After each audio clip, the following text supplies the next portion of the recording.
BCCI प्रथम पसंद गंभीर नुआ कोच हेबे गौतम गंभीर। चलित वर्ष टाटा आईपीएल 2024 रे कोलकाता नाइट राइडर्स को फाइनाल जिताइथिबा बेले मुख्य भूमिका ग्रहण करथिले गौतम गंभीर। तांकु नै प्रश्न उठिछि वर्तमान भारतीय दल रे मुख्य कोच हेबाकु जाउछन्ति गौतम गंभीर। तेबे चलन्तु जानिबा संपूर्ण खबर विषय रे।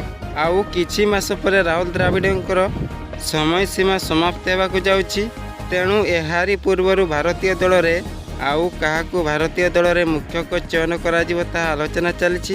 क्रिक इन्फो रिपोर्ट अनुसार विशेष सूत्र जनापड़ी जे वर्तमान भारतीय दल रे भारतर पूर्वतन बामहाती धुआंधार बैटर गौतम गंभीर को मुख्य कोच भाव बीसीसीआई चयन करिपारंती। एही खबर सोशल मीडिया रे जोरसोर रे भाइराल हेबार लागिछि।